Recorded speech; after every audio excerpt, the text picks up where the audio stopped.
there, thank you for tuning into my channel. This is my first video on YouTube and I'm really excited. Well, my name is Dr. Neeru and I'm a doctor in Ayurveda, which is an Indian system of medicine and healing. And I have been a wellness coach for more than a decade now. I feel so fortunate being part of this YouTube family because it gives you such a wonderful platform to share your knowledge, your experience, and most importantly, your passion with all of you out there. And there is something very beautiful about this sharing, that it is unconditional. You do not have a live audience, you can't see whom you're speaking to, but still you're sharing. You're sharing from a pure heart. And this is something that brings me here. Through this channel, I wish to share with all of you some knowledge about your physical health inspired by Ayurveda, which is an age-old system of medicine and healing. We'll also be talking about mind, how it plays such an important, integral part of our being, and how can we manage better our mental health. We'll also be talking about emotions, because yes, we are human beings and we are emotional beings. So how to sort of use these emotions in our favor, and how can we achieve a better emotional health and come out of this suffering that arises due to these emotions. It really sorts of alarm me when I see people dying of lifestyle diseases, depression getting a toll on all of us.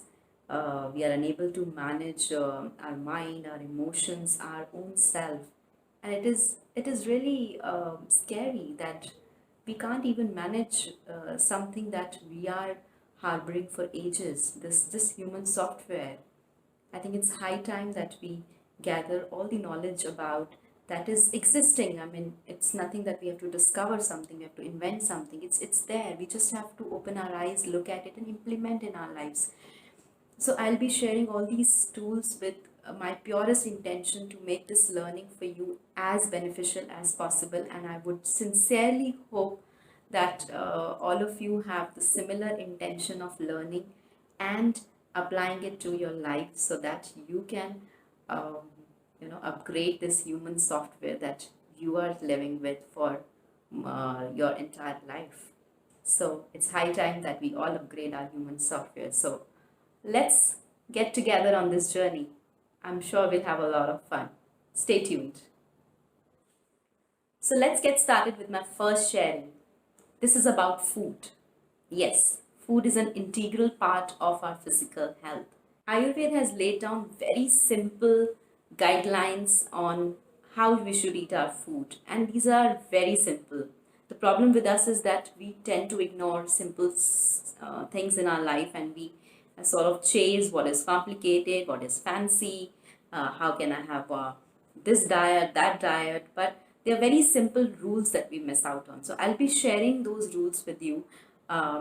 If you sort of know them well, this would be a reminder, but if you do not, then this would become an important part of your learning about this important element of your life, food. And the best part about these rules is that these are equally applicable to all of us, irrespective of our body constitution. Yes, as per Ayurveda, few of you might know that we all are unique. We have a body constitution. That's what makes us different from each other. If you're not familiar about your body constitution, I will be surely sharing a video on analyzing your body constitution. But for now, these rules that I am going to share now applies to all of us very generally. So let's see. So the first rule is about the incompatible foods. Yes, incompatible. As the word says, these are not compatible with each other. Now what happens when we put two incompatible people together? There is a war, there is a fight, there are clashes. So that's what happens when we eat incompatible food together. And that war our stomach has to face in the form of gas, acidity, bloating, and whatnot.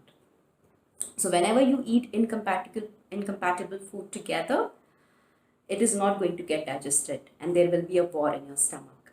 So, and we'll have to face the after effects of that war for sure. So the first incompatible food is hot and cold temperature food. Yes. While Ayurveda also understand there is a potency of every food is hot and cold, but here I am only talking about the temperature, hot and cold, because I want you to right now start with small learnings and bring small changes in your life. So if we understand that if we have eaten something which is cold in temperature, we should not follow it with something which is hot, and vice versa. So I'm sure you can think about having an ice cream after a meal, because usually our meal is warm. And having a frozen ice cream after that is something that is going to create havoc in your stomach. Similarly, having anything frozen with a cup of coffee, um, the same is applicable in this regard as well. And sometimes our allergies, those we call as food allergies, are not because we can't tolerate that food. Sometimes it's also because we are not eating that food in the right way. We're not eating that food with the right kind of food. The food that we are eating it with, maybe it doesn't go well with it. It is incompatible. So the next on my list of incompatible food is milk and fruit. Yes, you should not be combining fruit with milk. I'm sorry to confirm that you're right in your thinking that yes, the milkshakes, fruit custards are not something that we should be consuming. And we must understand this. The acids in fruits, they interfere with the digestion of milk. And at the same time, milk has been considered a full meal in itself. That's something that a child grows on, and that is why it should also not be consumed with your meals. Yes, you should not be drinking milk with your meals, and in fact you should have a gap of around 2 to 3 hours between consuming milk and between your main meal. So yes, that's what is on my list next of incompatible foods: milk with meals. The next incompatible food combination is fruits with meals. Yes, so it's very right. You should not be having fruits with milk. You should not be having milk with your meals. And at the same time, you should also not be combining fruits with your main meals. Now, fruit requires a completely different environment in your stomach and your digestive system to get digested. And it also creates a different environment after digestion. If we combine this with your meal, which requires an entirely different environment, a lot of confusion is created in your digestive system. And as a result, you cannot reap the benefits of fruit, nor you can reap the benefits of your meal. So this is not a good idea to combine fruits with your main meals. You should not be eating fruits when you are taking a meal which has grains. So yes, that's what is another food combination that doesn't go well with the human body. You should also not be combining milk with any of its own product like curd, lassi, chach, or cottage cheese, because there is a difference in nature when a milk product is being created. So it is entirely different from the nature and potency of the milk. And if you combine these two, again a havoc is created in your stomach. The next on the list is combining two proteins. So for those of you who are vegetarian, combining soy with cottage cheese, combining lentil with the cottage cheese, or lentil with the soy, or black gram. So any two proteins, if you try and combine it in the same meal, it is a bit irritating to your stomach. Some of you might be able to digest it, but it's good to be careful. So yes, the famous dal makhni and shahi paneer is something we should not be relishing all the time. So for those of you who are non-vegetarian, yes, again, combining two protein is not a good idea. So no egg and chicken together in the same meal. No fish and chicken. In fact, combining animal protein with plant protein in the same meal is also not such a good idea, because again, as I said, every protein requires a different system of digestion, and it's like we have to imagine it like we'll, as much simple as we keep it for the stomach, better it is for us, better it will be able to digest it. The more complication we create for our system, that's the way it reacts then. So we have to be either sort of ready to face the after effect. Then we should not crib about bloating and gas and acidity.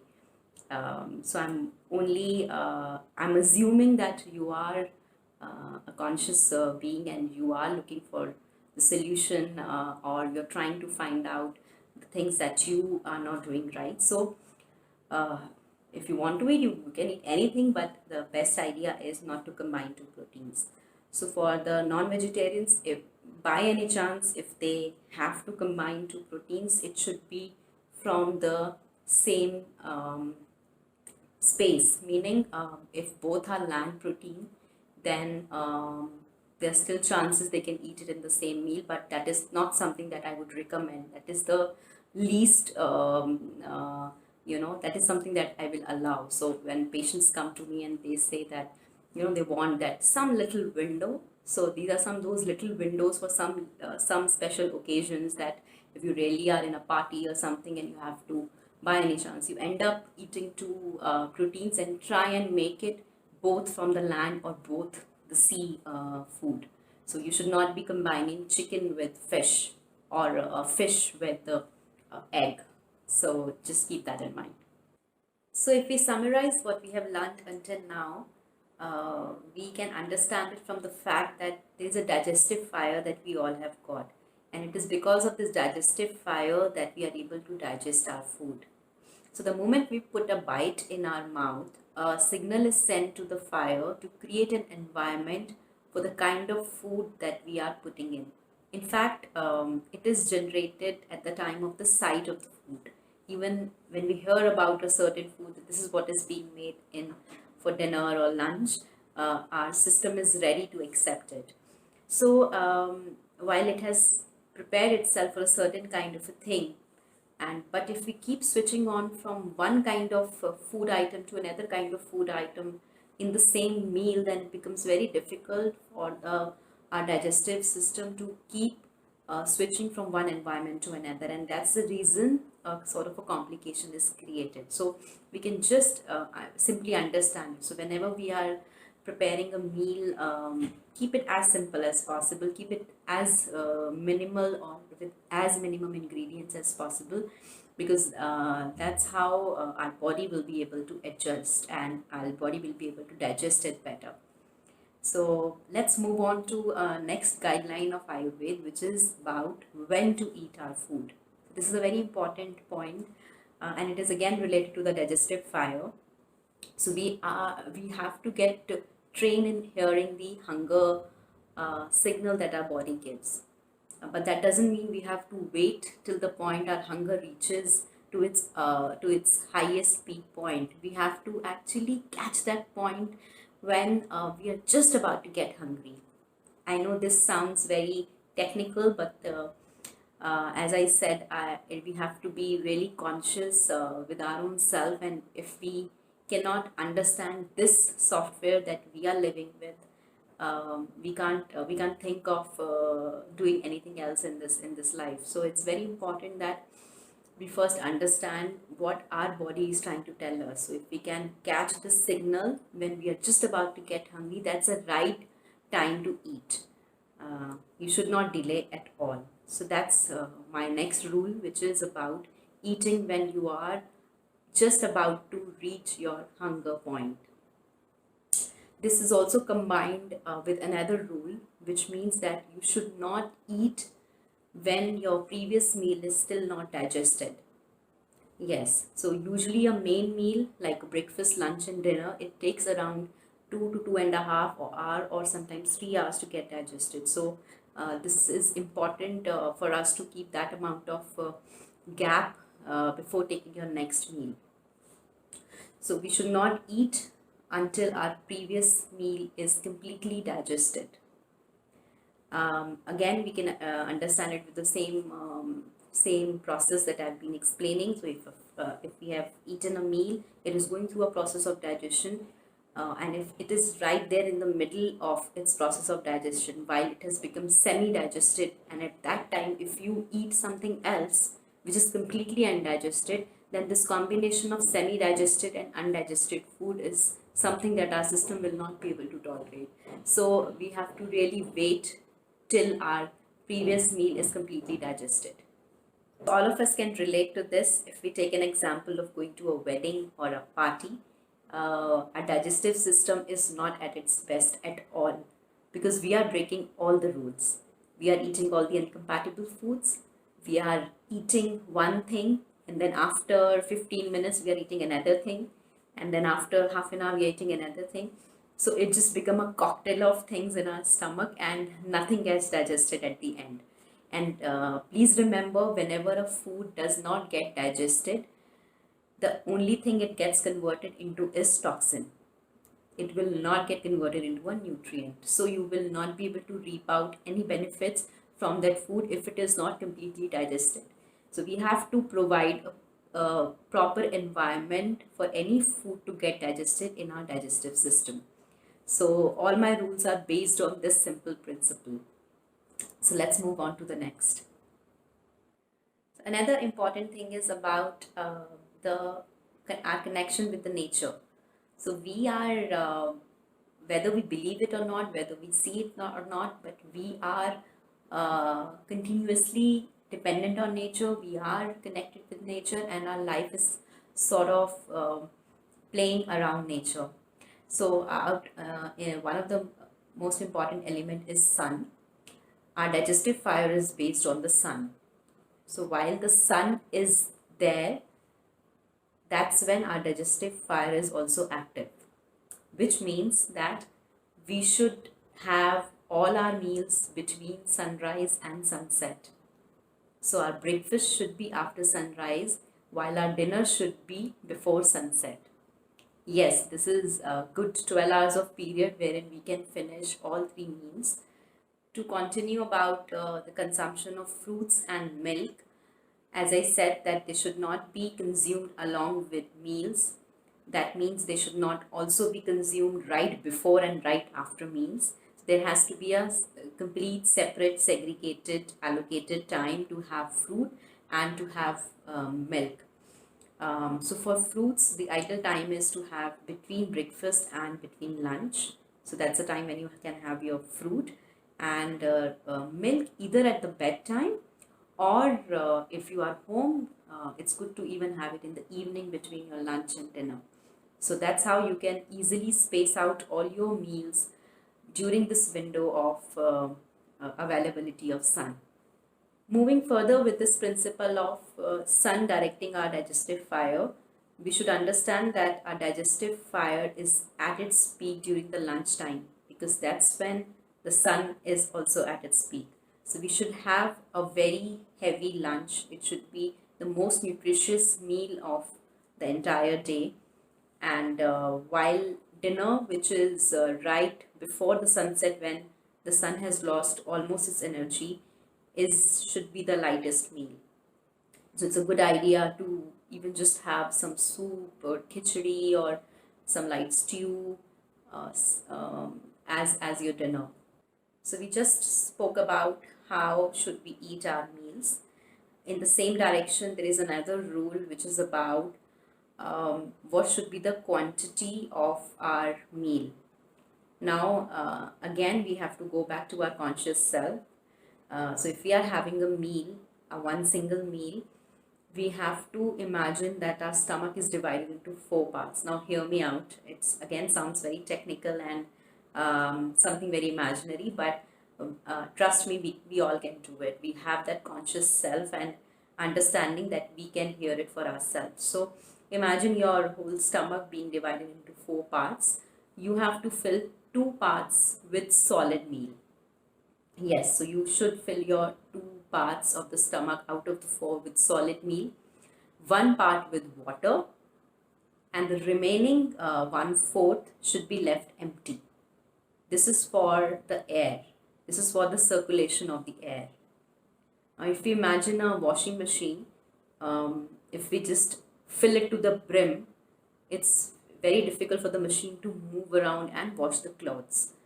Similarly, our stomach needs some space to move the food around, and the 1/4 part that we leave empty for the air movement is that space for the stomach to allow the digestion of the food.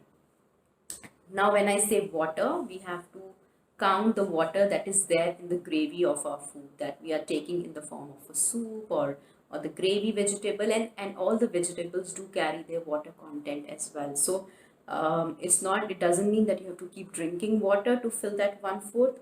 So broadly, if you're having a meal that has salads, that has vegetables, that has gravy vegetable, then you can fill your stomach with 3/4 of it with your meal and leave the 1/4 for the air. But if you're having a very dry meal, which you feel lacks moisture, which lacks water content, then you must keep a glass of lukewarm water. So when we say lukewarm, it should be the temperature of your body, so which is 37 degrees Celsius. So the temperature of your body, and you keep taking very, very small sips along with your meals. So you can have around 4 to 5 sips during the whole meal, and that should be divided. That should be like sort of spaced out between your meal, and must never be taken right before your meal, and must never be taken at the end of the meal. So you have to space out these 5 sips of water in between your meal. So that's how you take care of the water content uh, that is going in along with your meal. Yes, so that is regardless to say that we should not be drinking water right before the meal, and nor we should be drinking water immediately after the meals. And this is something which is now worldwide known.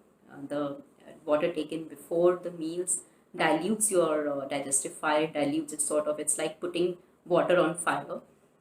While if you take it later after the meals, it just dilutes again, it dilutes the enzymes, the whole process that is going on with the digestion. So we have to wait for a good 1 hour to drink our glass of water.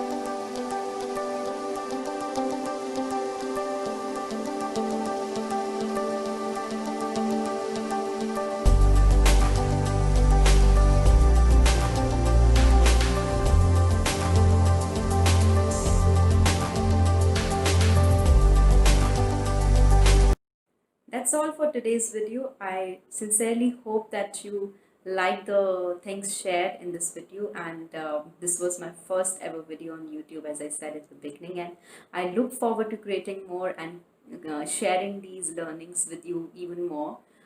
Please do share your comment and how you found my first video. I'm looking forward to improve and improvise and bring out the content that you would like to hear. So I'm sincerely looking ahead, hearing out from you.